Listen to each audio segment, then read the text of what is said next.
নিউজিল্যান্ডের বিপক্ষে টি-20 সিরিজে ওয়াইল্ড কার্ড হিসেবে সাব্বির রহমান একটা সুযোগ কি পাবেন? একইভাবে হাবিবুল বাশার সুমনের নেতৃত্বাধীন 4 সদস্যের নতুন নির্বাচক কমিটি ভবিষ্যৎ চিন্তা করে অন্তত 2 জন নতুন ক্রিকেটারকে সুযোগ দেওয়ার চ্যালেঞ্জটা নেবেন। বাংলাদেশ ক্রিকেট পিছিয়ে দেওয়ার অন্যতম প্রধান কারণ এই চ্যালেঞ্জগুলো নিতে না পারা। হোম সিরিজেও দিনের পর দিন টপ প্লেয়ারদের খেলিয়ে যাওয়া, সুযোগ থাকা সত্ত্বেও নতুনদের নিয়ে এক্সপেরিমেন্ট করার সাহস না দেখানো, কেননা সমালোচনা হবে। আশা করি হাবিবুল বাশার সুমনের নেতৃত্বাধীন কমিটি সেই সমালোচনাকে ঢেকে রেখে নিজেরা যেটা ভালো মনে করবেন সেটা করবেন, জনপ্রিয় সিদ্ধান্ত নিতে যাবেন না। সাব্বির রহমান, আলিসাল ইসলাম কিংবা ধরেন আব্দুল গাফফার সাকলায়েন, এদের নিয়ে একটা আলোচনা আছে, আগেও ছিল। ফার্স্ট আমি যদি সাব্বির রহমানকে দিয়ে শুরু করি, আপনি সাব্বির রহমানের শেষ 10টা ম্যাচ যদি আপনি দেখেন, আইডিয়ালি 2টো ইনিংস আপনি পাবেন যেটা নিয়ে আলোচনা করা যেতে পারে। একটা ছিল ওয়ানডে, ওটা বোধ হয় নর্থ জোনের হয়ে সেন্ট্রাল জোনের এগেনস্টে কত আপনার 52 বা 53 বলে 70+ একটা ইনিংস খেলেছিলেন, 5টা ছক্কা মেরেছিলেন। আর বিপিএলে 16 বলে 25 রানের একটা ইনিংস খেলেছিলেন।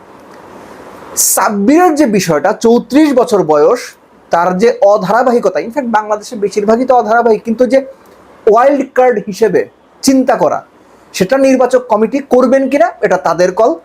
তবে এই মুহূর্তে, এর আগে আমি বলেছিলাম যে সাব্বির যদি পারফর্ম না করেন, কোথাও যদি ভালো না করেন, তাকে কেন দলে আনবে? আমি এখনো সেই কথাই বলছি। কোথাও যদি তিনি পারফর্ম বা ধারাবাহিকভাবে পারফর্ম না করেন, তাকে আপনি টি-20 দলে বা যে কোনো ন্যাশনাল টিমে কেন আনবেন? Very unlikely. একই সাথে নির্বাচকরা এজন্যই বলছে যে একটা ওয়াইল্ড কার্ড খেলা, চান্সটা নেওয়া যায় কিনা, নির্বাচকরা যদি ভাবেন, আমি তাতে কোনো দোষ দেখি না। যে জায়গাটা ইম্পর্টেন্ট আমার কাছে মনে হয় পার্টিকুলার 2 জন ক্রিকেটার, আব্দুল গাফফার সাকলায়েন এবং আলিসাল ইসলাম, 2 জনেই স্পেশালিস্ট টি-20 প্লেয়ার, একদম স্পেশালিস্ট টি-20 প্লেয়ার। আলিসের ব্যাপারটা একটুখানি স্পেশাল এই জন্য, বাংলাদেশে মিস্ট্রি স্পিনার বলতে আমরা যেটা বুঝি বা স্বাভাবিকভাবে দেখে থাকি, আলিস ছাড়া কেউ নাই। সো এই কারণে আলিসের যে রিসেন্ট পারফরমেন্স, নতুন বলে বল করা, পাওয়ার প্লেতে বল করা, মিডল ওভারে বল করা, উইকেট তোলা, রান আটকে রাখা, এই যুগের ক্রিকেটেও 6-এর সামান্য উপরে টি-20 ইকোনমি, ভালো উইকেটেও, এটা আলিসকে স্পেশাল করেছে। এর আগে জাতীয় দলে সুযোগ পেয়েছিলেন, ইনজুরির কারণে সেই সুযোগটা কাজে লাগাতে পারেননি, খেলতেই পারেননি। নির্বাচকরা এই চ্যালেঞ্জটা নেবেন কিনা যে রিশাদের পাশাপাশি যদি দলে একজন মিস্ট্রি স্পিনার থাকে, সেটা বাংলাদেশ দলকে একটা ভালো ব্যালেন্স দিতে পারে। স্পেসিফিক্যালি নিউজিল্যান্ডের এই দলটা যখন বাংলাদেশে আসবে, নিউজিল্যান্ডের এই দলটাও বলছি, মানে পরিচিত অনেক নাম হয়তো নেই, কিন্তু still it's a very strong side. So Bangladesh cricket board টি-20 বিবেচনায় ওই চ্যালেঞ্জটা নেবে কিনা, আলিসকে অ্যাকোমোডেট করবে কিনা। আব্দুল গাফফার সাকলায়েন, শুধু সংখ্যা দিয়ে এই আলিস বা সাকলায়েনদের ইম্প্যাক্টটা বোঝানো যাবে না। আপনি সাকলায়েনের রান যদি দেখেন, সবশেষ 10 ম্যাচে 15, 16, 17, 18, 32 এরকম ইম্প্যাক্টফুল ইনিংস খেলেছেন।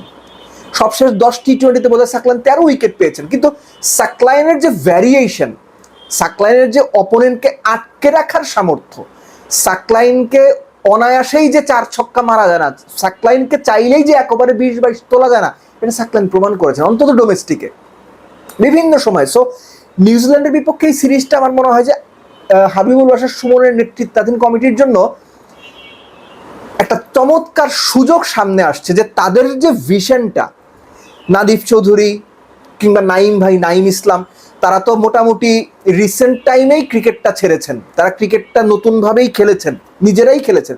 সো তারাও সম্মিলিতভাবে ওই ভিশনটা আমাদের দেখাবেন কিনা যে না, আমরা সাহসী হতে জানি, আমরা প্রয়োজনে জনপ্রিয় সিদ্ধান্তের বাইরে গিয়ে অজনপ্রিয় সিদ্ধান্ত নিতে পারি।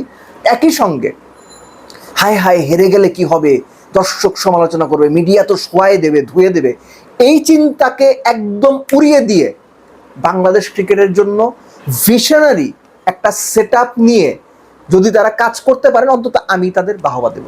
বাংলাদেশ নিউজিল্যান্ডের সঙ্গে সিরিজ হারতে পারে, কোনো অসুবিধা নাই, কিন্তু নির্বাচকরা কোন ভিউ থেকে দলটা গঠন করছেন, এটা আমার কাছে ইম্পর্টেন্ট। এবং একই সঙ্গে যারা দলে থাকছেন, স্পেসিফিক্যালি নতুনদের যদি সুযোগ দেওয়া হয়, তারা কতটুকু সুযোগ পান, কতটুকু সুযোগের সদ্ব্যবহার করেন, that is also equally important.